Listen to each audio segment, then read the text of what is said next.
Josephine. I won't leave you waiting in between.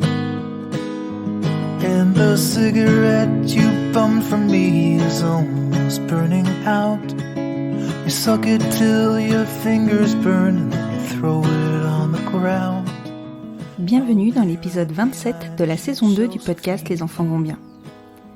Ne vous êtes-vous jamais demandé qui sont ces extraterrestres, ces personnes qui défendent une cause qui ne les impacte en rien, ces militants qui agissent pour des droits pour lesquels ils ont des convictions fortes mais qui ne changeront rien à leur vie ? Je dois admettre que je suis admirative de cet engagement, parfois plus acharné que le nôtre, parce que je ne suis pas certaine d'être moi-même à la hauteur de certaines causes. Alors, me direz-vous, on agit tous à notre hauteur et c'est la somme de nos actions qui forme un tout et qui fait avancer. Et c'est vrai. Fiola, elle milite pour nos droits, agit pour notre visibilité, celle des familles homoparentales dans la littérature jeunesse. Lorsqu'elle a repris ses croquis, qu'elle a ressorti ses crayons, c'était clair. Elle allait donner vie à Gisèle, et chance pour elle, Gisèle a 2 parents très attentifs à son bonheur. Ses parents à Gisèle sont 2 papas, mais doit-on le préciser ? Fiola est ce qu'on appelle une alliée. Elle ne savait pas se définir, mais elle était sûre d'elle. Il fallait normaliser tous les types de familles. Et elle ne fait pas que ça, Fiola. Elle diffuse aussi. Elle a fait le tour de ses connaissances, des institutions. Elle a fait connaître sa petite Gisèle et en lui donnant vie, va lui permettre de se retrouver dans des librairies, dans des bibliothèques, dans des médiathèques, des écoles et des crèches. Je ne sais pas vous, mais moi j'ai juste envie de dire merci. Merci pour ton aide, Fiola, pour ta confiance, pour ton engagement dans cette bataille, pour ton investissement auprès de nos familles. Tout simplement merci du fond du cœur. Je vous laisse découvrir cet épisode qui redonne confiance en l'avenir. Bonne écoute. Bonjour Fiola. Bonjour Constance. Je suis ravie que tu aies pu te rendre disponible pour cet entretien ensemble. Entretien qui aura une saveur un petit peu particulière aujourd'hui puisque tu vas te définir plus tard, je pense, mais en fait tu es une alliée de notre cause, si on peut dire, puisque tu es illustratrice et écrivaine et que tu représentes nos familles dans tes livres. On va discuter de tout ça un peu plus tard. Est-ce que pour commencer, tu peux me présenter ta famille ? Oui, alors déjà merci à toi de m'avoir proposé ce podcast. C'est Je t'en prie. pour moi, je suis un petit peu stressée, ça risque de s'entendre un peu. Il n'y a pas de souci, t'inquiète pas. Ça ira mieux au fur et à mesure du temps. Ça marche. Donc moi je m'appelle Fiola Bredelet, j'ai 34 ans. Je suis mariée à un homme. Nous avons 2 petits garçons de 3 et 5 ans, Gaspard et Barnabé. Je suis donc artiste, auteure, illustratrice, mais depuis très peu, en fait, je me suis lancée il y a 1 an. Donc c'est très récent. Et avant, j'étais vendeuse en ameublement, donc en tissu. Je faisais des rideaux, voilà.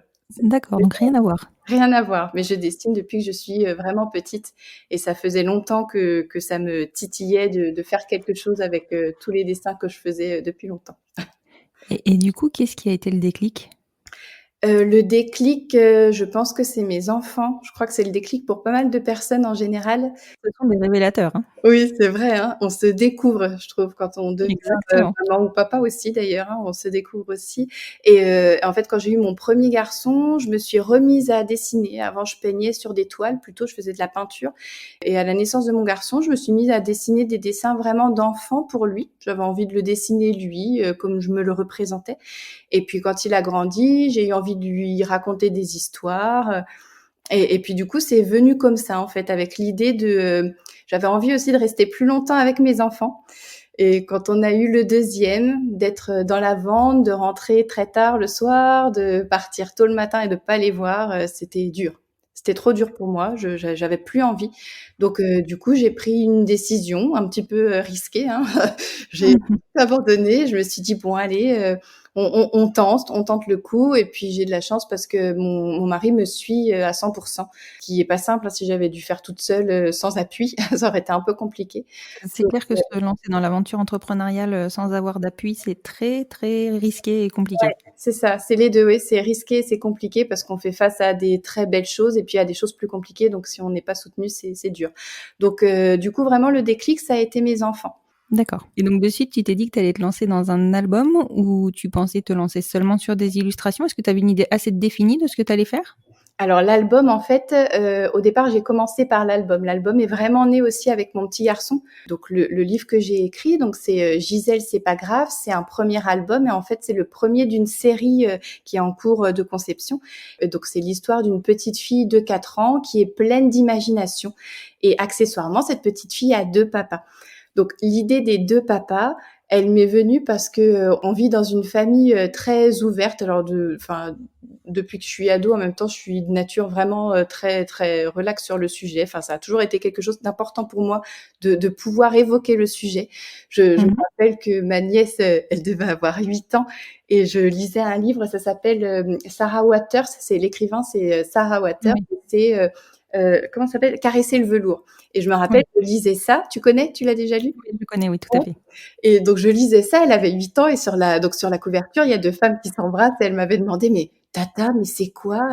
Bah, je lui dis: «Bah, tu vois bien, c'est 2 femmes qui se font un bisou». «Ah bon?» Bah, je lui dis: «Mais oui, mais ma chérie, tu sais, 2 femmes peuvent s'aimer, 2 garçons peuvent s'aimer, un homme, une femme peuvent s'aimer, c'est comme ça». Et je me souviens qu'elle me disait: «Oui, bon, bah, ça va, tata, j'ai compris». Et ce qui est touchant, c'est que, bah, ma petite nièce qui avait 8 ans, aujourd'hui, elle est en couple avec une femme. Donc Oh, c'est mignon!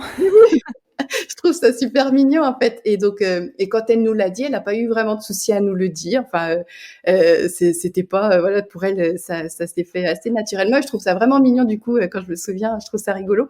Et puis dans ma famille, bah, le papa, donc le grand-père de mes enfants, vit avec un homme. Donc du coup, c'est une chose qui est très facile pour nous d'aborder avec nos enfants. Et en fait, c'est pas un sujet en soi.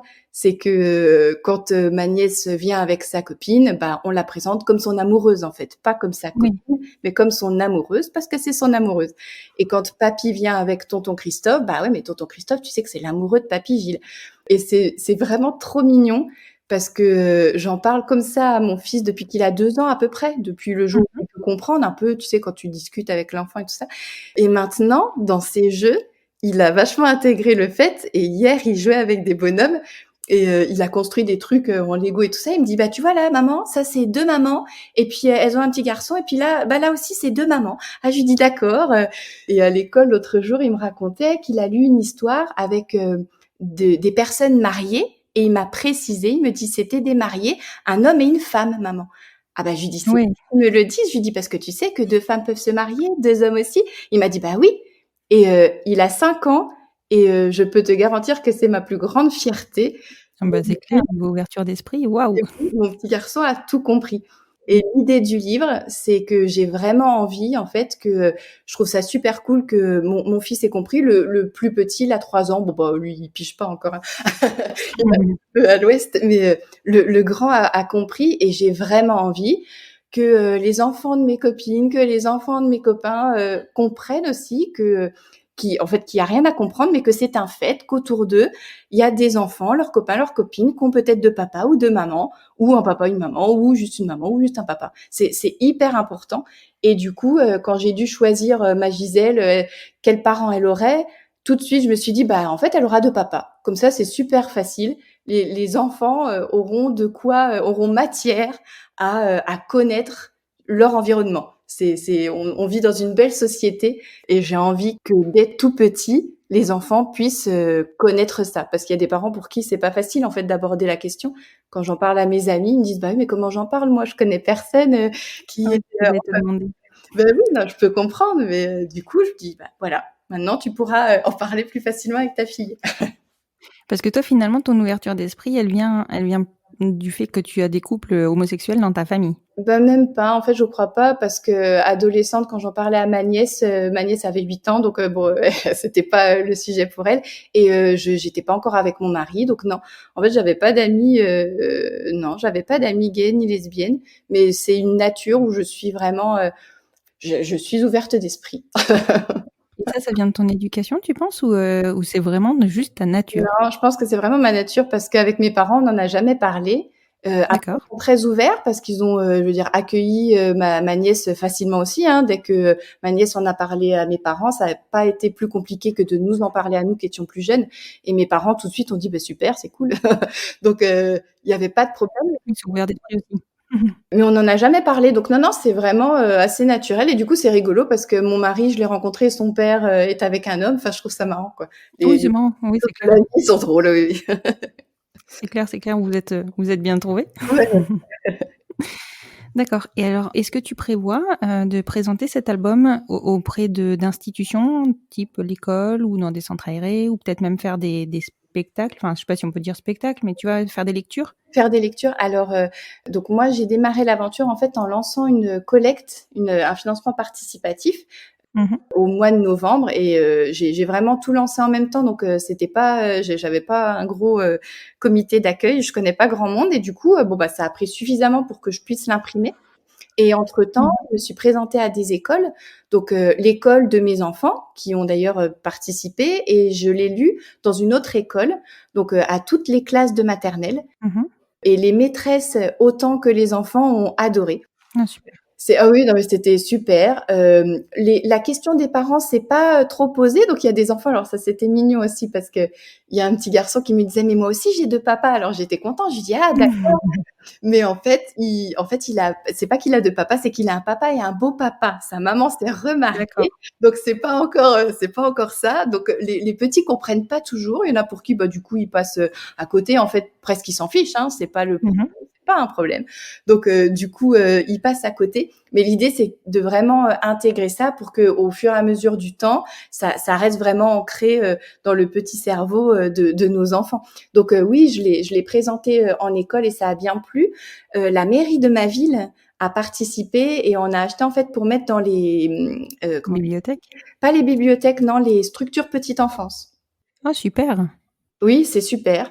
Donc ça, c'est le 1er truc et en fait, moi, je suis quelqu'un qui avance un peu lentement. Donc du coup, pour l'instant, j'agis surtout sur, ma ville et puis après, je vais essayer de toucher plus large. Mais pour l'instant, sur ma ville, je trouve que c'est super parce que ça permet, du coup, d'avoir une belle visibilité et puis la mairie veut mettre en avant ça aussi. Donc je trouve ça cool.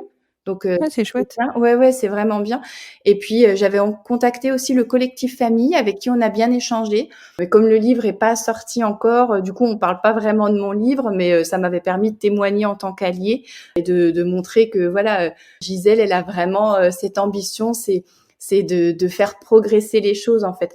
Le terme d'allié, par exemple, je le connaissais pas. Je l'ai appris, avec, le collectif famille. Donc Mmh. je sais ce que c'est maintenant, du coup, c'est une personne qui aide les personnes qui en ont besoin et au fond, je trouve ça, presque triste en fait qu'il y ait besoin de personnes pour aider parce que ça veut dire concrètement que vraiment, la société est toujours pas, c'est long quoi, est toujours pas prête, Bah oui. c'est long. La société, elle s'ouvre de plus en plus, mais par contre, c'est vrai que tu vois, tout ce qui est un peu institutionnalisé, Mmh. tout ce qui est un peu, enfin, un peu ancien ou même tout ce qui va être livre, écriture, ça, c'est pas encore enfin, tu vois, voilà, ça avance. Au niveau de l'oral, ça fonctionne. Au niveau de l'écrit, c'est autre chose. Oui, c'est ça, parce qu'oralement, c'est facile, en fait. C'est facile de s'engager, c'est facile de enfin, pas facile de s'engager, mais c'est facile d'en parler, mais Mmh. de vraiment faire en profondeur, en fait, ça coûte plus, je pense vraiment. C'est ça. À la société qui est quand même assez, enfin, on le mettra pas, mais c'est vrai que c'est fondé sur des systèmes très archaïques, donc du coup, c'est Mmh. dur en profondeur de changer quelque chose.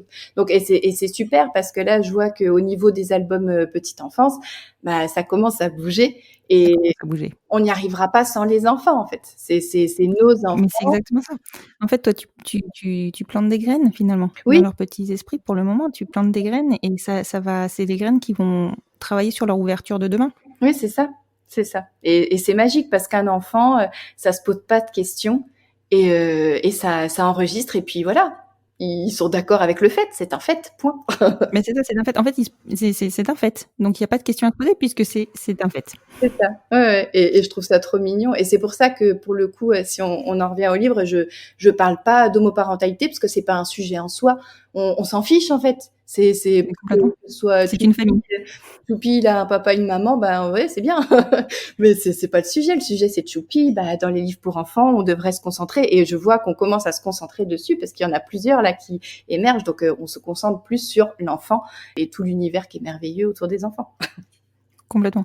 Complètement. Ce qu'il faut retenir, c'est juste que l'enfant vit dans une famille qu'il aime, point. C'est ça. Quelle que soit la forme de la famille. Non, mais c'est vraiment chouette. Enfin, effectivement, comme tu dis, ça commence à bouger. Enfin, on sent un frémissement. Il y a beaucoup d'albums pour enfants qui tendent à sortir et pas Ouais. forcément écrits par des auteurs ou des autrices qui sont concernés par Oui, l'homoparentalité. mmh. Donc, c'est ça qui est hyper positif et que je trouve très courageux parce que quelque part, tu prends le risque de te couper d'une frange de la population au niveau de tes ventes. Donc, c'est pas simple non plus.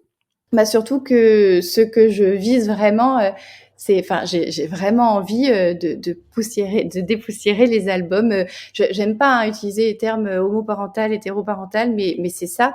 Moi, j'ai envie Mmh. que ce soit des hétéros qui l'aient dans les mains. J'ai envie que les couples hétéros expliquent à leurs enfants, montrent à leurs enfants que, papa, maman, c'est super, hein. Moi, je suis heureuse d'être la maman de mes enfants et d'avoir fait mes enfants avec un homme, il y a pas de souci. Mais c'est pas que ça la vie. La vie, il y a aussi des 2 papas, 2 mamans et c'est comme ça et j'ai vraiment envie que nos enfants soient pas ancrés dans un truc et soient pas bêtes, en fait. Je veux qu'ils comprennent qu'ils vivent dans une société qui bouge et qui est composée de diverses personnes et que c'est ce qui est beau. C'est vraiment donc du coup, comme ma cible, c'est plutôt, les couples hétéros, c'est sûr que je vais avoir des portes qui vont se fermer. Oui, c'est évident, mais en même temps, tu en as d'autres qui vont s'ouvrir aussi. Mais j'en ai d'autres, oui, et puis je vois quand même qu'il y a beaucoup de personnes qui trouvent ça super. Dans la collecte, j'ai eu, comme j'ai pas beaucoup comme je connais pas beaucoup de personnes en fait, du coup, sur les 100%, on va dire que j'ai eu 20% de couples homoparentales, et pour le reste, c'était que hétéros. Ça montre Ah quand ouais, quand même, même. tu vois, c'est intéressant parce que ça montre C'est quand même intéressant. que au niveau des familles hétéroparentales, oui, il y a une réelle envie d'ouvrir l'esprit de leurs enfants, et puis de pas avoir les moyens de le faire aussi. C'est pas, on n'a pas toujours une personne dans notre entourage, on n'a pas toujours un grand-père qui habite avec un autre monsieur. Donc Mais ça, c'est sûr. Et d'autant plus que c'est quand même une génération enfin, le cran du dessus, c'est la génération qui l'assumait pas forcément, qui ne vivait pas forcément. Je pense qu'il y a un peu moins de personnes, enfin, on rencontre moins de personnes un peu plus âgées qui sont en couple. ah bah c'est ça. Oui, oui, bah, ou alors le truc aussi, c'est, tu sais, quand on était petite, je sais pas quel âge tu as.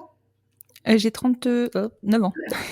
Quel âge j'ai déjà? Bon, bah, voilà, moi j'ai 34 ans et Oui. quand on était petite, on entendait des fois: «Oh bah, oui, oh bah, il est toujours tout seul» ou elle: «Oui, non, c'est une femme seule, Ou c'est une vieille fille. Ou, c'est une vieille fille», ou «Non, mais c'est un tonton». Et ben, en fait, il y a pas mal de vieilles filles qui finalement étaient des femmes qui vivaient en couple, en fait, et nous, complètement. on l'a jamais su, et c'est quand tu as 25 ans qu'on te dit: «Oh bah, c'est mon copain», et que tu piges pas, que tu dis: «Copain, copain, ah! Petit copain». Ah, ce copain-là. Ah, pas comme ça. Ah, d'accord. Et c'est, enfin, c'est dommage. Moi, j'ai pas envie que mes enfants soient un peu bébêtes et puis qu'ils disent: «Ah, mais on disait tonton Christophe? Ah, mais en fait, c'est son amoureux?» Non, bah oui, bah, il le sait déjà. C'est parce que c'est vrai que c'est toute une génération où ça existait, c'est obligé. Je veux dire, ça vient pas des, Mais complètement. mais on le savait pas, on le cachait, on avait honte, c'était encore considéré comme une maladie il y a pas si longtemps en plus, c'est juste horrible. C'est ça. Ah oui. 1981, ouais. Ouais, non, mais tu te rends compte, c'est fou, c'est fou. Donc du coup voilà, là on a des gens quand même qui ont du coup évolué avec cette idée que effectivement on peut être, c'est pareil, faut choisir ses mots, c'est pas différent, mais on peut être pas hétéro, on n'est pas que hétéro, on peut être homo et c'est comme ça. Enfin voilà. Et du coup c'est super parce que c'est une génération qui commence à s'ouvrir et qui a envie d'ouvrir les yeux aux enfants. Donc ouais, non, c'est super.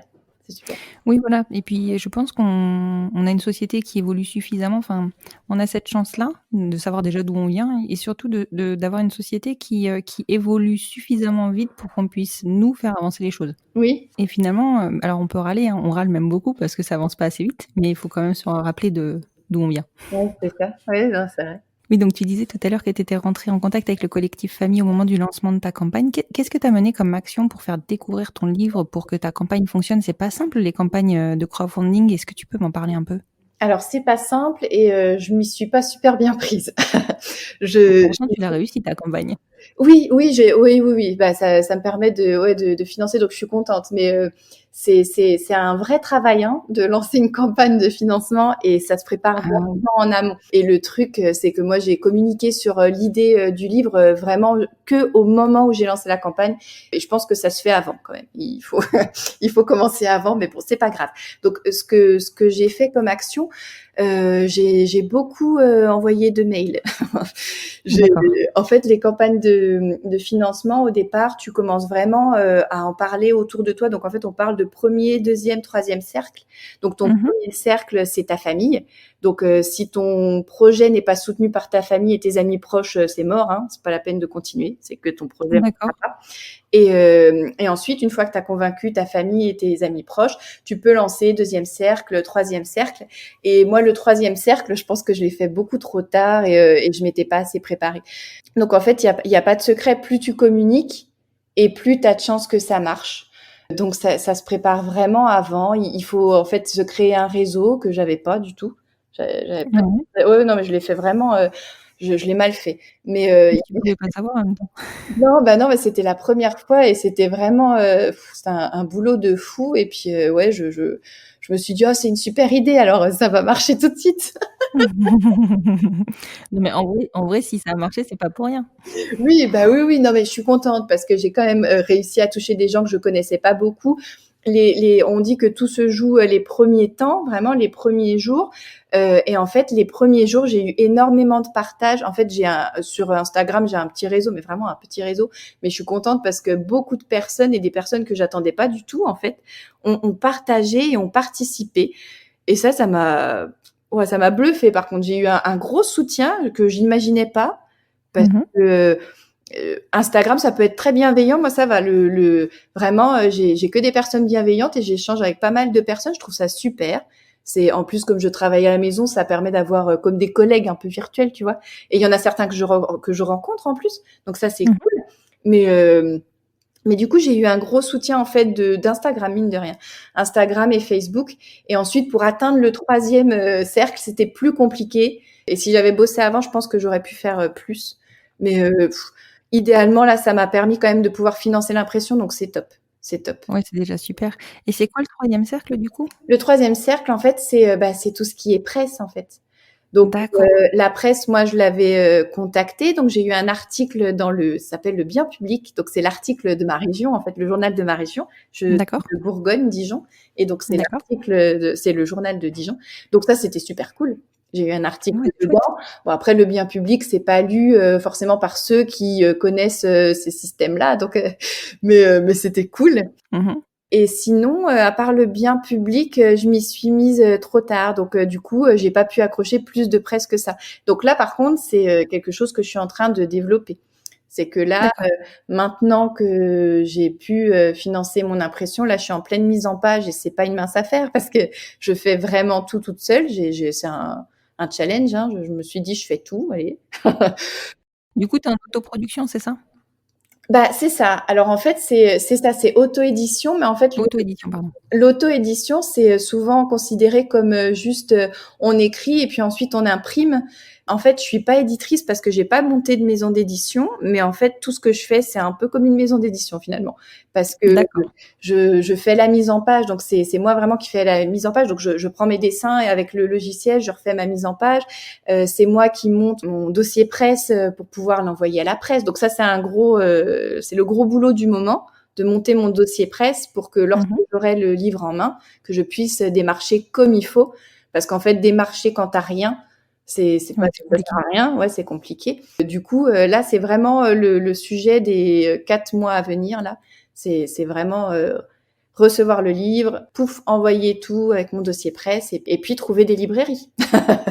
Et ça, c'est en cours de recherche. Oui, ça c'est, tu vois, peut-être que l'épisode il servira aussi à ça, à trouver des librairies où diffuser l'album, ce serait super. Oui, ce serait super. Et donc, tu as d'autres opus en prévision? Comment ça se passe? Parce que du coup, ta première campagne, elle t'a servi pour le premier opus. Tu vas lancer d'autres campagnes? Alors, je sais pas du tout. Là, en fait, j'ai hâte de pouvoir me remettre à la suite parce que j'en ai plein dans ma tête. J'ai des carnets de partout que ça déborde. Donc, j'ai vraiment hâte de pouvoir redessiner parce que finalement, pour l'instant, je ne dessine plus et je n'écris plus. Ou quand j'ai une idée, j'écris vite fait, tu vois, et puis je vais gribouiller vite fait. Mais concrètement, je me suis pas encore mise aux autres parce que du coup, il faut que je développe vraiment le premier. Et oui, c'est sûr. Et l'idée d'en faire plusieurs, c'est pour que ce soit pas un pavé dans la mare, quoi. C'est pour que vraiment que ça s'intègre bien, quoi. Donc, complètement. Il y en a plusieurs à venir, mais pour l'instant, ils sont que dans ma tête. Donc, il y a quelques ébauches un peu, mais globalement, il y a rien encore de construit. Mais c'est en projet. Et l'idée de faire une autre campagne pour les autres, bah, je pense que peut-être. Parce que en général, tu sais, quand tu démarres un truc, même le podcast, par exemple, toi, tu as dû voir ça, ton premier podcast, il a jamais été aussi écouté quand tu as lancé le deuxième, j'imagine. Complètement. Hein, donc, du coup, bah, c'est pareil pour le livre. Donc, une fois que j'aurai lancé le premier et puis que j'aurai quelques librairies dans lesquelles pour avoir une petite place douillette, ma Gisèle, bah, je pourrais enfin travailler sereinement la deuxième.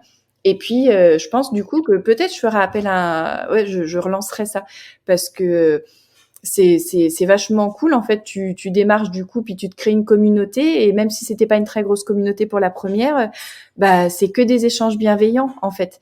C'est que des accueils chaleureux soit de personnes, alors des personnes qui adorent le thème, qui trouvent ça super, enfin un livre qui ne parle pas d'homoparentalité, mais c'est juste le fond du truc. Enfin, donc t'as plein de jolis accueils et des gens qui disent enfin je vais pouvoir montrer à mes enfants qu'il y a d'autres modèles parentaux, puis des gens qui aiment bien tes dessins, des gens voilà. Et ça c'est super en fait parce que du coup t'es directement en lien avec des gens.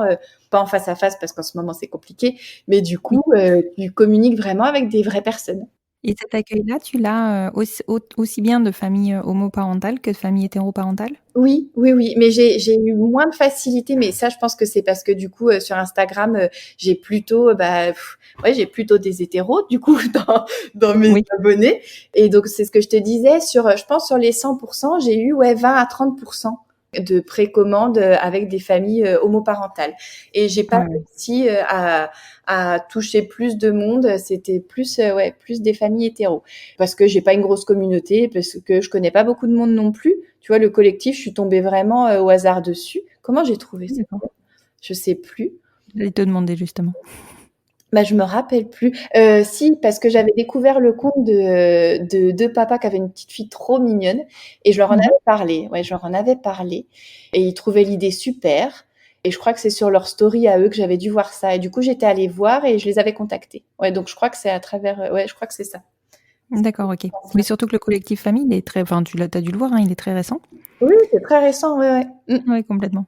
C'est un collectif qui fonctionne bien. D'ailleurs, je vous invite tous à aller voir le collectif et à aller adhérer d'ailleurs au collectif. En tout cas, au moins soutenir la page Instagram parce que c'est vraiment le travail abattu pour pour que nos familles rayonnent. Oui, et ce collectif est juste super et c'est vrai que j'en avais parlé moi du coup à ma nièce qui a quel âge est là? Alors 20 ou 21, si elle écoute et que je me trompe, pardon ma chérie, mais 20 ou 21 ans et qui commence à se poser des questions justement sur ça, comment je vais faire pour avoir mes enfants avec ma chérie, comment et du coup je lui avais dit mais va voir parce que c'est super en fait. C'est vrai qu'elle est jeune et elle se pose déjà la question et du coup qui peut l'aider? C'est compliqué. Donc c'est ce genre de collectif qui peut du coup te mettre en relation et puis toi tu arrives là, tu as 20 ans, tu as envie d'avoir des bébés mais tu sais pas comment tu vas faire et du coup il y a quelqu'un qui peut t'aider, te dire attends, alors tu vois moi j'ai vécu ça, tu peux aller là, tu peux faire ça, c'est génial. C'est ça, c'est très rassurant de savoir qu'il y a qu'il y a un collectif qui référence un petit peu, qui fasse office de référence. Et c'est aussi tout l'intérêt du podcast, de justement au moins rassurer sur le fait que c'est possible et pas avoir ça qui trotte dans la tête jusqu'au moment où on va mettre l'idée en place. C'est possible et qu'il y a plusieurs moyens, qu'il y a plein de choses qui sont faisables. Et la preuve en est, 4 filles. Non mais je suis bluffée, tu sais, je suis la plus petite d'une famille de 5 enfants. Et c'est beaucoup, hein. Je me dis, mais j'adore les enfants et je me dis, mais comment elle a fait? Elle avait mon âge, elle en avait 5. Moi, j'en ai 2 et ils sont géniaux, hein, mais c'est quand même du boulot. Et quand j'ai vu que tu avais 4 enfants, je me suis dit, waouh, 4 filles en plus. Non, mais moi, j'ai un peu triché, c'est ça le truc. 4 nénettes qui font du bruit, les filles, ça fait beaucoup de bruit aussi, hein. Ça parle, hein, ça raconte, hein. Donc, félicitations. Merci beaucoup. Non, mais c'est clair. Je pense que ça aussi, tu vois, alors c'est sûr, hein, il y en a pas. Il y a moins de familles nombreuses dans nos familles que dans les familles hétéroparentales, tout simplement parce qu'un enfant, ça coûte de l'argent, j'entends, et qu'il y a un moment où on peut pas tous suivre sur des familles nombreuses. Moi, j'ai eu la chance de pouvoir en avoir plusieurs d'un coup, donc c'est vrai que ça va vite à agrandir la famille. Ouais. Et donc, du coup, ton album, il sort il sort bientôt? Il est sur la fin, là? Il sort bientôt, ouais, il est sur la fin. En fait, j'ai un petit problème de logiciel et il a fallu que je retransfère tout mon travail de semaine de 8h à 22h entre 2 enfants qui piaillent pour tout refaire. Donc, oh non. Ouais, si. Ah donc je dois pas redessiner. Je dois pas redessiner, heureusement, mais je dois tout transférer. J'ai dû tout transférer mes fichiers sur un autre truc parce que mon logiciel était pas top. Donc tout reprendre un petit peu. Puis là, ma mise en page, il y a encore un petit truc qui bug. Donc, mais c'est super parce que je suis en lien avec l'imprimeur et du coup, il m'aide vraiment. Enfin, je lui ai dit que moi, je faisais toute seule, que j'avais pas les moyens non plus de me payer quelqu'un pour faire la mise en page, que vraiment, j'étais toute seule dans mon bureau. Donc, du coup, je l'ai au téléphone quand j'ai besoin. Je peux lui envoyer des tests, tu vois. Et il me dit, oui, ça va. Par contre, ah non, mais ça, c'est toujours pas bon. Donc, c'est super pratique parce que Oui, c'est clair. c'est déjà assez stressant comme ça. Donc, du coup, il devrait sortir dans 1 mois et demi à 2 mois. Là, pour l'instant, il est encore en pré-vente en fait sur Instagram. Il y a le lien de la campagne Ulule qui est terminée, mais en fait, il y a une collecte qui continue. Et du coup, ça permet. Il faut que je change l'interface, mais d'ici que tu mettes du coup le podcast, ce sera changé. En fait, dans la collecte, on peut donner 13 euros et 13 euros, c'est le prix du livre. Et du coup, on reçoit le livre. Donc, pour l'instant, c'est en pré-vente comme ça.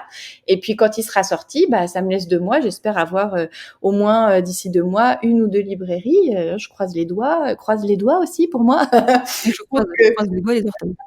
Pour que du coup, il soit au chaud dans une librairie. Donc, pour l'instant, c'est que via mon Instagram et le lien qui est dessus. Mais très prochainement, il sera en librairie et j'y tiens et donc il y sera. D'accord. Et tu édites à combien d'exemplaires? Là, il est édité à 1000 exemplaires. C'est beaucoup. Waouh! Ouais, Super chiffre. c'est beaucoup. Si c'est pas indiscret, t'en as déjà vendu combien? J'en ai vendu 150. Ah mais non, Oui, mais oui. c'est déjà énorme. Enfin, tu vois, sur de la prévente, enfin, c'est génial. Oui, je suis contente. Je les en 3 semaines, je les avais faits. Donc oui, je suis contente. Ouais, donc c'est pour ça que j'ai bon espoir. Tu sais, quand tu te lances toute seule, un coup, t'es hyper contente parce que tu te dis waouh, ça a été partagé, ça a marché, là j'ai fait ça, c'est parti. Puis après, tu te dis ouais, mais putain, j'en ai encore 1000 et là, je vais démarcher les librairies, mais alors elle me répond pas. C'est hyper stressant. Ouais, je me doute. J'ai démarché la semaine dernière, hein, donc c'est très. Oui, c'est récent. Mais t'as envie que ça marche du tonnerre tout de suite, mais c'est pas comme ça que ça marche. Hein. Puis je suis pas idiote, je le sais bien. Du coup, c'est hyper anxiogène en fait. C'est très. Oui, bien sûr. Ouais. Et c'est vrai qu'avec la somme de travail qu'on met derrière tout ça, on a envie que ça marche. Oui, c'est ça. Ça fait enfin, ma petite Gisèle, je la dessine depuis au moins 3 ans. Et puis le truc, j'y pense depuis que Gaspard a 1 an, quoi. Enfin, ça fait 4 ans que je pense à l'idée. Je me rappelle encore quand j'en avais parlé à ma sœur. Je crois que Barnabé était né. Ouais, il a 3 ans, mon petit. Et elle était venue chez nous et je lui avais dit, oh, là, je suis en train de reprendre le dessin et puis regarde, voilà, je te raconte, c'est Gisèle, c'est une petite Gisèle et tu sais quoi, elle aura 2 papas. Et je me souviens, elle m'avait dit, oh, mais c'est génial, oh, mais c'est trop mignon. Et donc, du coup, ça fait 3 ans quand même que c'est dans ma tête et que je me dis, à un moment donné, il faudra bien que j'en fasse quelque chose, qu'elle va pas rester dormir dans un placard. Et puis, mon mari, ça fait un moment qu'il me dit, mais allez, Fiola, vas-y, quoi. Arrête de rêver, bouge-toi un petit peu, ça va marcher. Donc, mais il a raison, hein. Oui, ouais, il a raison, ouais. Il est très méditation et du coup, il m'entraîne, il se fiche de moi là. Il m'entraîne à visualiser au plus loin en fait. Parce que c'est vrai que quand t'as un projet, t'as la tête dans le guidon et du coup tu vois au court terme, t'es un jour contente, un jour pas contente et en fait si tu regardes plus loin, t'arrives à avancer petit à petit. Et, voilà, chaque petit pas est quand même un grand pas au final. Et voilà. Oui, non, mais c'est clair, tu as complètement raison. Et franchement, je pense que ta petite Gisèle, elle va faire des émules. Et je pense qu'elle va avoir des petits frères et des petites sœurs aussi. Et franchement, c'est voilà, des alliés comme toi. Et je reviens sur ce terme qui est hyper important. Alors c'est vrai que ça fait un petit peu archaïque comme terme quelque part, mais bon, finalement c'est ça. Hein, vous êtes des alliés à notre cause.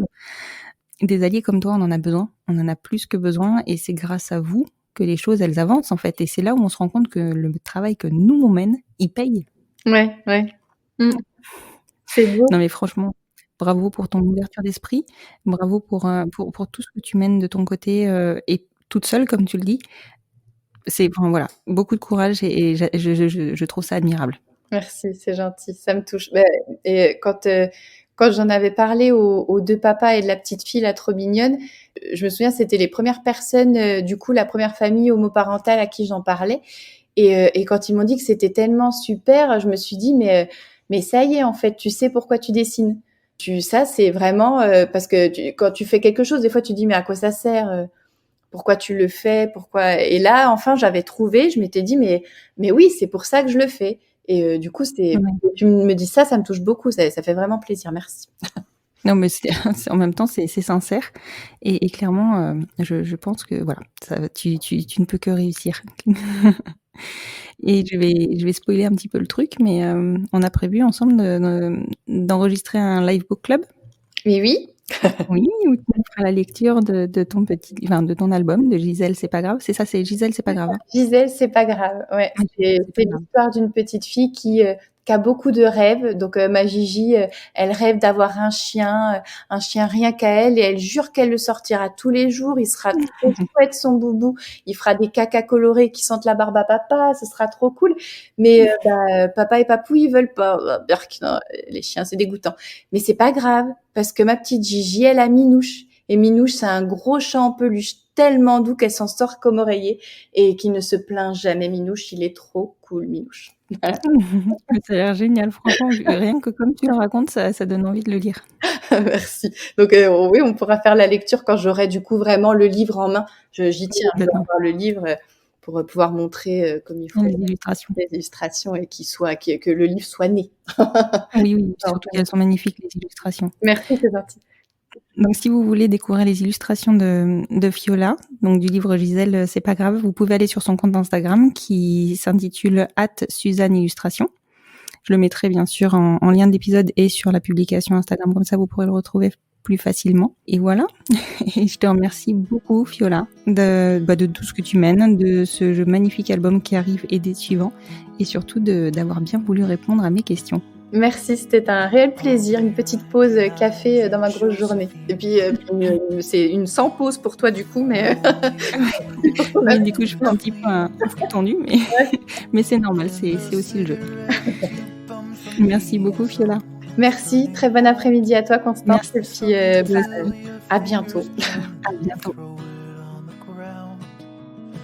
Je vous reprends pour vous donner quelques précisions qui vous permettront de retrouver Fiola et Gisèle.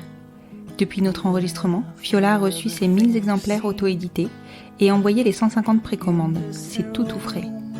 Elle a aussi monté son site internet www.suzanneillustration.com et vous pouvez aller la suivre et entrer en contact avec elle sur son compte Instagram @SuzanneIllustration.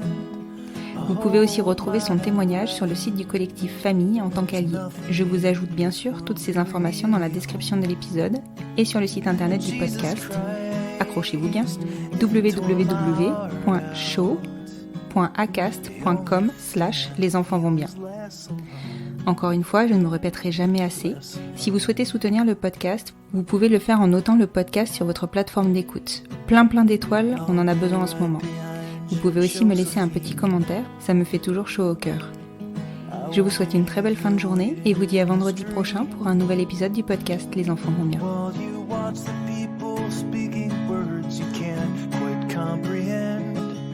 You asked me if I'd pinch you, but my fingers wouldn't bend. I'll be right behind you, Josephine. Just like I was when we were 17. I guess it's only been a year, but still it feels like 34. I don't feel like I am living in the same skin anymore. Now hold my hand, hold my breath.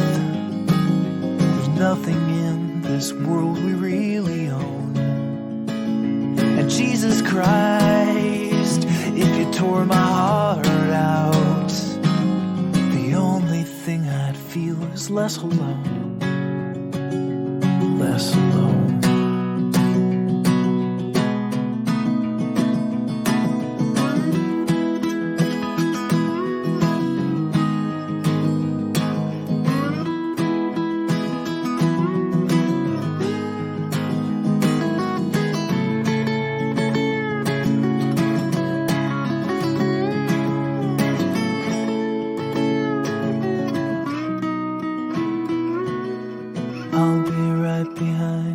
Josephine. Even when my soul's an amputee, and my bleeding heart is sinking in the lake inside my chest. So I grab what I can cling to and I leave behind the rest. Now hold my hand, I'll hold my breath. There's nothing in this world we really own. And Jesus Christ, if you tore my heart out, the only thing I'd feel was less alone. Now hold my hand and take my breath and leave behind the things you'll never own. And Jesus Christ,